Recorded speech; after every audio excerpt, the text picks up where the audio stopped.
These are the elite, students of the law, teachers of the prophets, and the oral traditions of the people. They see, they know, they understand, and therefore they pass judgment. It is in these judgments that we see the Pharisees as aloof, separate, and superior. There is, shamefully perhaps, a little of this Pharisee in all of us, that imprisons us because of familiarity, of habit, of fear of change. We impulsively move to familiar ground with knee-jerk negative interpretations and responses based on our anger, our fear, or our resentment.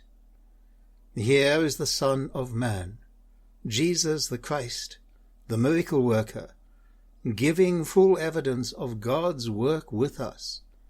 Yet the Pharisees substitute their traditions for the actual God experience. How often do we also replace God with all those doctrines that appear to give us control, that give us power? How do we unlearn to remove all the slag and dross that we have accumulated? How can we free ourselves from the illusions that have captivated our hearts?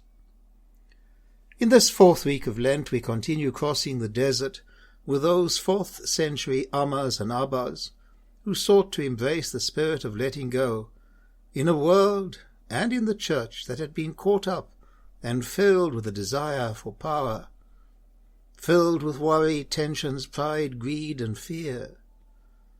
We are given 4 questions to ask ourselves in the desert.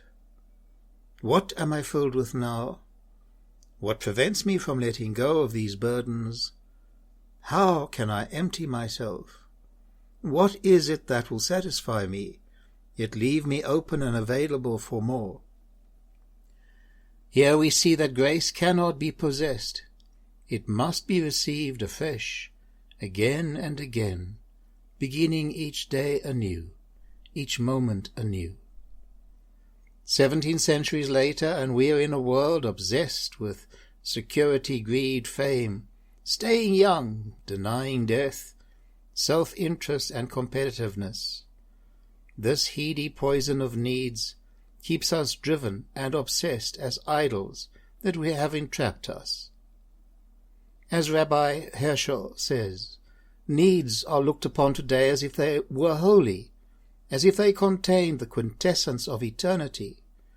Needs are our gods, and we toil and spare no effort to gratify them.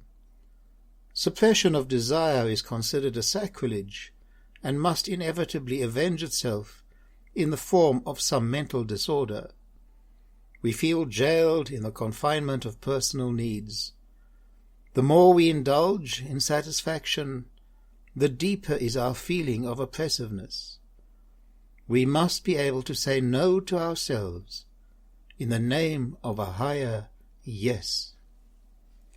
Here we see our human condition fully exposed, filled and satisfied with our own ego, self-interest, desires, and self-righteousness. Being filled with ourselves, God has become superfluous, until that inevitable day when our own abilities and support structures no longer give us solace. This is the conflict between light and dark, truth and error, sight and blindness, innocence and guilt. It is here in the desert, with a little humility, intrigue, and a few careful questions, that we can come to recognize that lack of freedom within us, and to acknowledge all the baggage we are carrying, which is unnecessary and destructive to our lives. To recognize the things that fill us, that consume us, we must ask ourselves, where do I spend most of my time, my energy, emotion, and preoccupation? What do I believe is essential for my happiness? What do I need for my life to be perfect?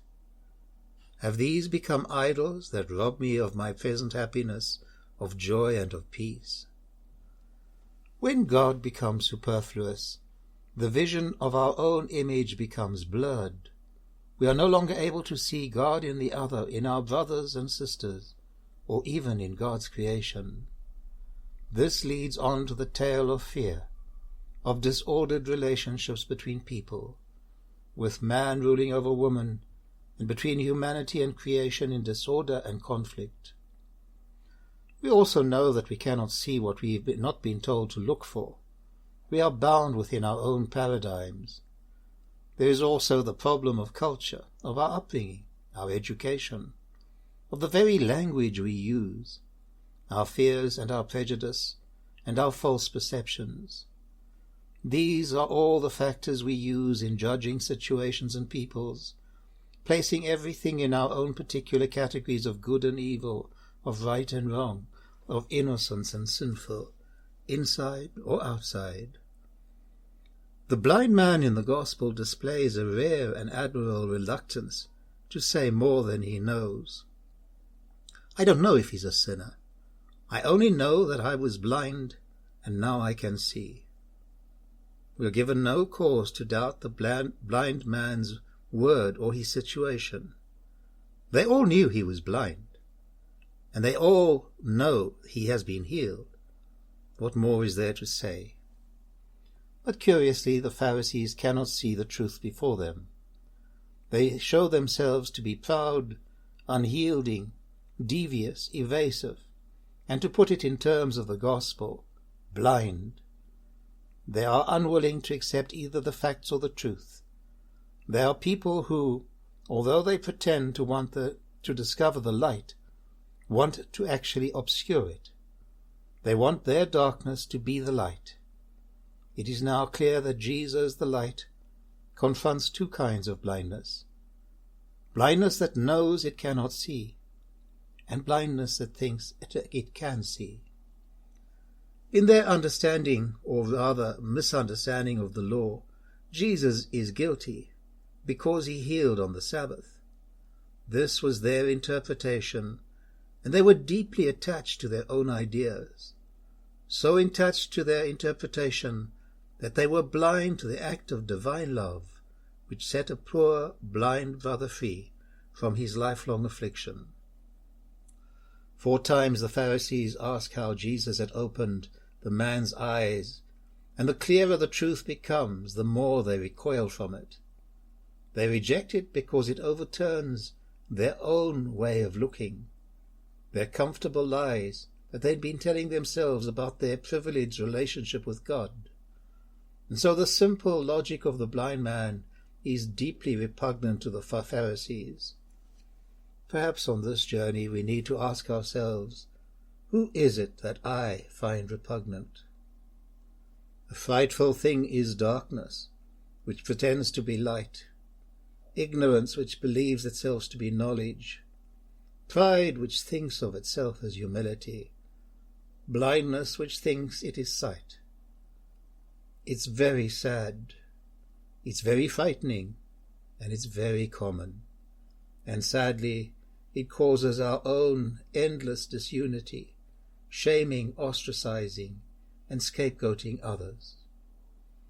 Since the phobic investigation of the Pharisees do not produce the desired outcome, they have recourse to their last weapon, their power, and they drove him away. How many people have we also turned away from the church, excluded from the company of the saints, turned away from the table of the Lord?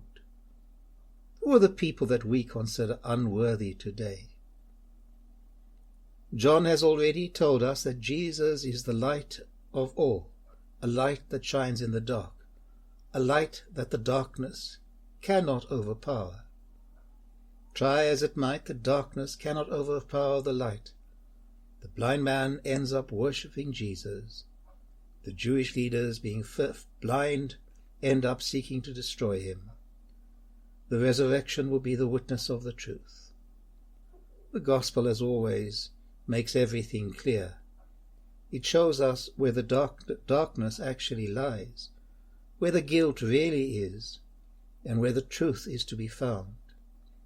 In the beginning there was one blind man, and many people could see. In the end it is the other way round. The blind see, and those who thought they could see are in fact blind. The Lord grant you peace.